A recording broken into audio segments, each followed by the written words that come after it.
Hi, this is doctor Mohammad Shoaib Rauf from Deoband. हम यहाँ पर बात करने जा रहे हैं यूनानी के ताल्लुक से। हमारे पास कुछ सवालात थे। सबसे पहले मैं आपको बताता चलूँ कि यूनानी के बारे में जानने के लिए के जो शौकीन लोग हैं, जो यूनानी को समझना चाहते हैं, जो यूनानी मेडिसिन्स को अपने घरों में, अपनी ज़िंदगी में उतारना चाहते हैं, इस्तेमाल करना चाहते हैं, उन लोगों के लिए हमने ये चैनल बनाया है ताकि हर घर में यूनानी को ज़िंदा किया जा सके, यूनानी को पहुंचाया जा सके। यूनानी जो एक ऐसी तिब है, ऐसी पैथी है जो सबसे पुराना इलाज है। दुनिया का सबसे पुराना इलाज यूनानी पैथी है। यूनानी जो ग्रीक कॉन्सेप्ट के को फॉलो करती है।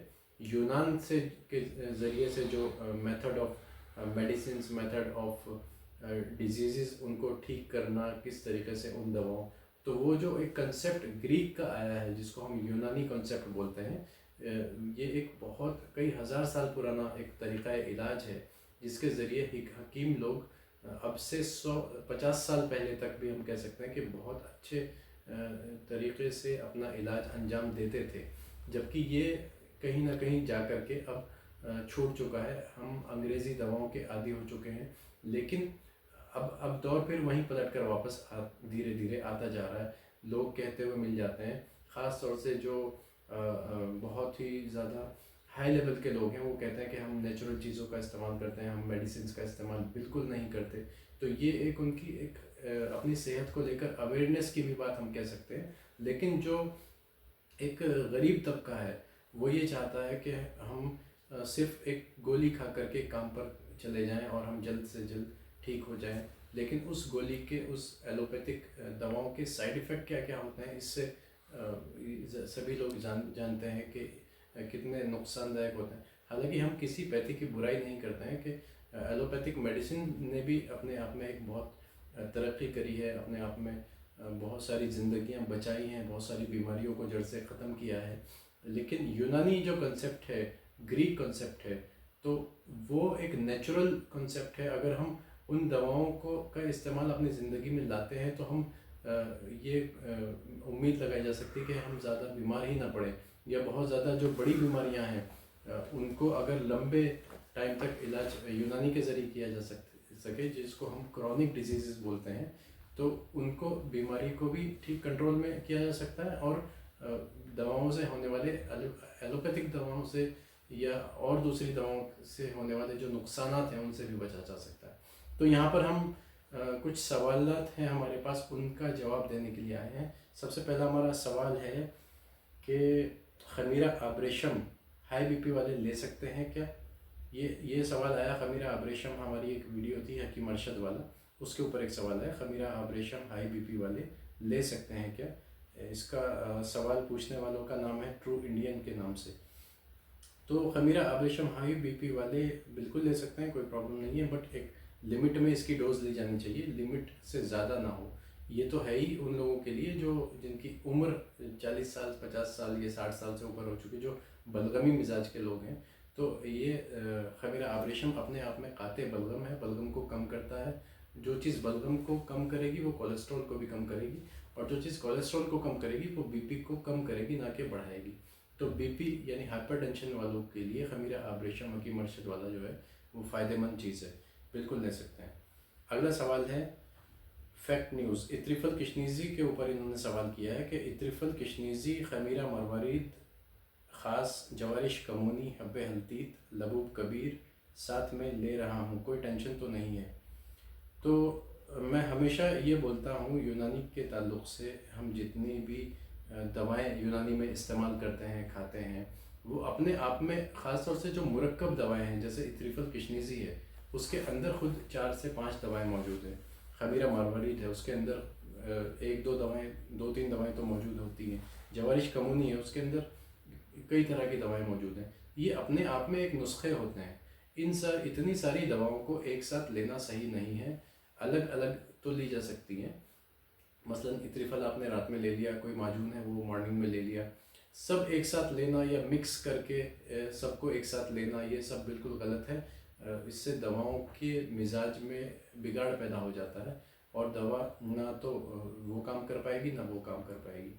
जो नुस्खे बनाए जाते हैं, जो एक हकीम एक नुस्खे को तरतीब देते हैं, जैसे जवारिश कमूनी का नुस्खा है या जवारी या लबूब कबीर का नुस्खा है, तो एक नुस्खों को एक वे में एक बना करके उसके मिजाज को ख्याल में रखते हुए, मरीज़ के मिजाज को, मर्ज़ के मिजाज को ख्याल में ध्यान में रखते हुए एक कंसेप्ट बनाया जाता है, एक नुस्खा तरतीब दिया जाता है। तब जा कर के ये जो नुस्खे हैं, जो ये हमारे पास क्लासिकल नुस्खे हैं, ये वजूद में आते हैं। ये क्लासिकल नुस्खे जो हमारे पास हैं, बयाज़ कबीर के अंदर ये सारे नुस्खे मौजूद हैं, जो अब से तकरीबन 100 साल पहले लिखी गई थी ये किताब।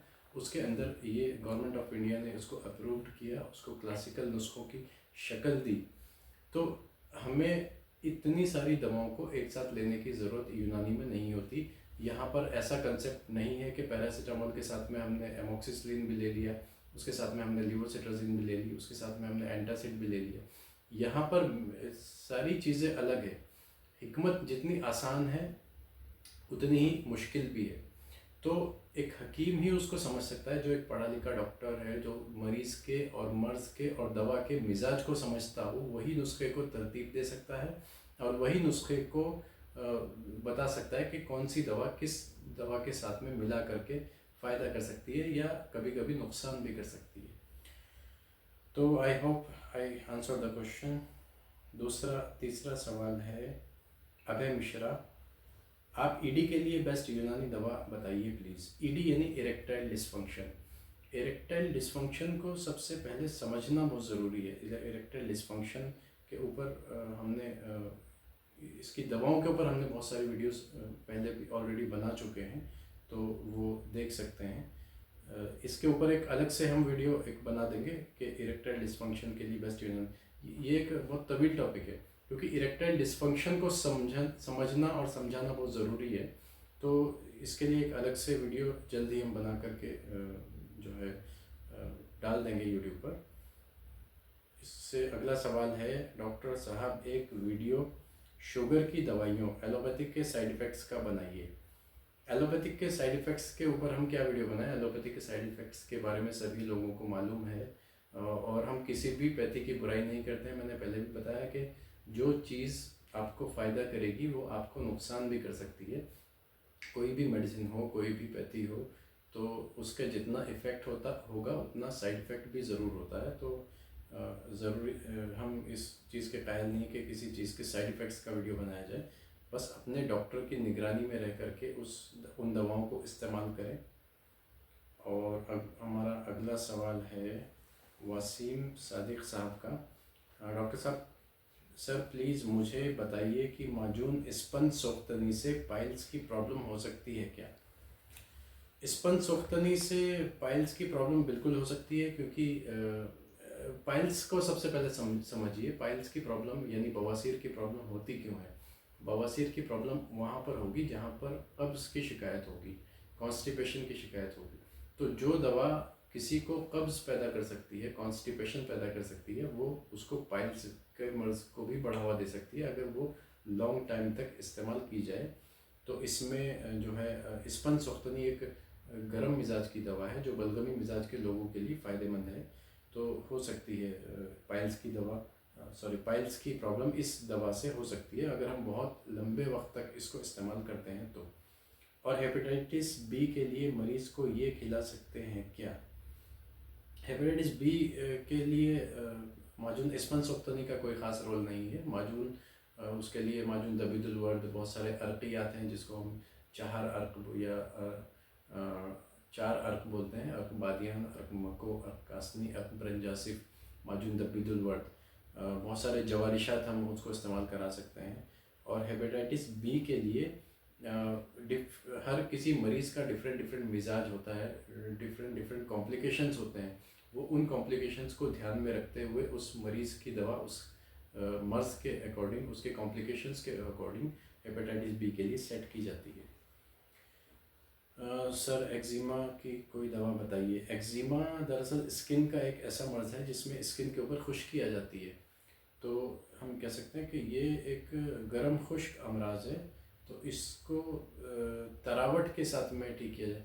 यानी जिस्म के अंदर तनावट बढ़ा करके, ये उसी जगह पैदा होता है जहाँ पर स्किन के ऊपर खुश्की आ जाती है। तो सबसे पहले जो स्किन जिस जगह पर ड्राई हो गई है वहाँ पर मॉइस्चराइज़र या किसी ऑयल का इस्तेमाल किया जाए, जैसे नारियल के तेल का इस्तेमाल कर सकते हैं। इसी तरीके से और भी बहुत सारे तेल मार्केट में मौजूद हैं जो इसमें इस्तेमाल किए करवाए जा सकते हैं। एक्जिमा एक क्रॉनिक डिजीज़ है। एक्जिमा के लिए हमेशा मेरा लाइन ऑफ कंसेप्ट ये रहता है कि मैं इसमें लीवर का ट्रीटमेंट करता हूँ। इसमें हम मौजूद बिदुलवर्द का इस्तेमाल कराते हैं। इसके साथ में हम कोई अर्क मुरक्कब मुसफ़्फ़ी खून या शरबत मुरक्कब मुसफ़्फ़ी खून या हब्बे मुसफ़्फ़ी खून, इस तरह की मुसफ़्फ़ियात दवाओं का भी कभी कभी इस्तेमाल करेंगे। वो डिपेंड करता है कि मरीज़ को किस तरह के कॉम्प्लिकेशन है, किस तरह के अवारिज़ात उसको यहाँ पर आ रहे हैं। इरेक्टाइल डिसफंक्शन की बेस्ट यूनानी दवा बताइए, ये इन्होंने कमेंट किया है माजून जलाली के ऊपर। माजून जलाली ख़ुद इरेक्टाइल डिसफंक्शन की बहुत अच्छी दवा है, इम्प्रूव स्टेमिना को इम्प्रूव करती है। बाकी ये इस तरीके से के बहुत सारे कमेंट्स हैं इरेक्टाइल डिसफंक्शन, इसके बारे में हम एक जल्द ही एक नई वीडियो बिल्कुल अलग से इसके लिए बना कर के दे देंगे। और अगला सवाल है हमारा, सर आज तक किसी ने फ़ीमेल के लिए कोई वीडियो नहीं बनाई, पर मेरी आपसे रिक्वेस्ट है कि फ़ीमेल के लिए भी कोई वीडियोस बनाइए। ये कौन सा माजून इस्तेमाल करवाएं फ़ीमेल्स को, थोड़ा बताइए। माजून आरत खुरमा के ऊपर इन्होंने ये कमेंट किया है, रियाज जैक 20 के नाम से जो है। इन्होंने एक अच्छा सवाल किया, लेकिन इनका सवाल में कुछ समझ पा रहा हूँ, कुछ नहीं समझ, 50-50% मैं समझ भी पा रहा हूँ, नहीं भी समझ पा रहा हूँ। इनका सवाल ये है कि फ़ीमेल्स के लिए कोई वीडियो बनाइए। जहाँ तक मैं समझ पा रहा हूँ कि फ़ीमेल्स की सेक्सुअल पावर को इम्प्रूव करने के लिए कोई माजून बताएं या कौन सी दवा उनको इस्तेमाल करवाई जाए। दरअसल बात यह है कि फ़ीमेल्स के लिए जब हम ये देखते हैं कि उनके अंदर जो सेक्सुअल पावर या स्टेमिना या ख्वाहिशात, हम जिसको बोल सकते हैं, आपका जो सवाल है वो उसका असल मकसद ये है कि फ़ीमेल्स के अंदर अगर ख्वाहिशात कम हो गई हों तो उसको किस तरीके से बढ़ाया जा सके। तो सबसे पहले हम उसका यहाँ पर रीज़न देखेंगे कि वो किस वजह से वो ख्वाहिशात कम हुई हैं। मर्दों के अंदर जब ख्वाहिशात की कमी होती है तो मर्द को ज़रूरत होती है बुरूदत की, यानी सर्दी की। इसी तरीके से फ़ीमेल्स को हार्मोन्स जब बढ़ने होते हैं या फ़ीमेल्स को जब ख्वाहिशात बढ़ानी होती हैं या फ़ीमेल्स की ख्वाहिशात बढ़ती है तो उनके अंदर हरारत का गलबा ज़्यादा पैदा हो जाता है। यानी हरारत के अंदर, गर्मी के अंदर अगर उनकी कमी आ जाएगी, हरारत के अंदर उनकी अगर कमी आ जाएगी तो उनके अंदर ख्वाहिशात कम हो जाएगी। तो अगर हम उनके अंदर हरारत को बढ़ा दें, हरारत को बढ़ा करके, गर्मी को बढ़ा करके, यानी हम इसको यहाँ पर साइंटिफिक मॉडर्न साइंस के अकॉर्डिंग अगर बात करें तो हम उसको बोलते हैं कि हार्मोन्स की कमी हो गई, इसकी वजह से ख्वाहिशात उनकी ख़त्म हो गई। लेकिन यहाँ पर हम ये बोल सकते हैं कि हम उनके अंदर हरारत की कमी हो गई, हिकमत के हिसाब से अगर बात करें तो हरारत को बढ़ा करके फीमेल्स के अंदर ख्वाहिशात को बढ़ाया जा सकता है। हरारत की कमी की वजह क्या है, ठंडक क्यों आ गई उनके अंदर? तो जहाँ तक मैं समझता हूँ कि हमारा जो लाइफस्टाइल है, हमारा जो खाना पीना है, ख़ास तौर से हमारी फीमेल्स का, हमारी ख़वातीन का जो खाना पीना है, chow mein, burger, pizza, fast food, बाहर के खाने, चाट पकौड़ी, इस तरह की ठंडी चीज़ों के इस्तेमाल से वो जो एक जिस्म के अंदर हार्मोन्स की, हम बोल सकते हैं, हरारत की कमी हो गई। और इन सब चीज़ों को सबसे पहले एक तो ख़त्म करें, नेचुरल चीज़ों का इस्तेमाल ज़्यादा करें, घर के बने हुए खाने का इस्तेमाल ज़्यादा करें। प्लस एक नई चीज़ ये देखी गई कि फ़ीमेल्स को अब फिज़िकली काम करने की उतनी आदत नहीं रही जितने पहले ज़माने में हुआ करती थी। रहम यानी यूट्रस के लिए कोई ना कोई एक्सरसाइज की हमें ज़रूरत होती है, फीमेल्स को ज़रूरत होती है। तो अगर फीमेल्स बैठ कर के काम करें, जैसे आज देखा गया, पहले ज़माने में देखा गया था कि फीमेल्स बैठ कर के रोटी बनाती थी, बैठ कर के झाड़ू लगाती थी। आज वो खड़े होकर रोटी बनाती हैं, खड़े होकर सारे दिन भर के अपने काम करती हैं, कपड़े भी खड़े होकर के वॉशिंग मशीन में धुले जा रहे हैं। तो हमारे यूट्रस का जो सर्कुलेशन है, यूट्रस की जो हरारत बढ़ती है वो बैठने से ज़्यादा बढ़ती है। अगर वो बैठ कर के झाड़ू लगाएं, बैठ कर के रोटी बनाएं, अगर ये सब नहीं कर सकती तो अपनी कम से कम कुछ योगा वगैरह करें, कुछ एक्सरसाइजेस इस तरह की करें जिसके अंदर उनके यूट्रस के अंदर, उनके रहम के अंदर कमज़ोरी ना बढ़े, सर्कुलेशन ब्लड का अच्छा रहे। अच्छा, एक आजकल सिस्ट और फाइब्रॉइड की प्रॉब्लम भी सबसे ज़्यादा फीमेल्स के अंदर देखी जा रही है। उसकी वजह भी यही है कि हमारे जो यूट्रस की जो सर्कुलेशन है, जो हार्मोन्स है, वो अप डाउन्स बहुत ज़्यादा हो चुका है। तो इन सब चीज़ों को जो मैंने बताया ख़्याल में रख करके हम इस बीमारी का, फीमेल्स की बहुत सारी बीमारियों से बचा जा सकता है। और वैसे तो सवाल बहुत सारे हैं, मगर हम गिने चुने ही सवालों का जवाब दे पा रहे हैं। एक सवाल बहुत अच्छा है, बेस्ट सर सफ़रा क्या होता है, सिम्टम के बारे में बताइए। सिम्टम के बारे में वीडियो बनाइए और इलाज और दवा बताइए। सफ़रा दरअसल हमारे बॉडी के 4 मिजाज होते हैं, इसके ऊपर एक कंप्लीट वीडियो बनाई जा सकती है।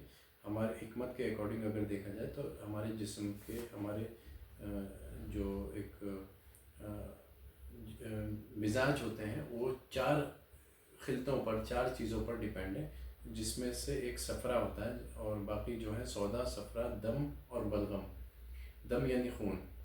तो सफ़रा उनमें से एक है और सफ़रा के बढ़ने या घटने की वजह से बहुत सारे अमराज, बहुत सारी बीमारियां पैदा होती हैं। सफ़रा का मिजाज गर्म खुश्क होता है।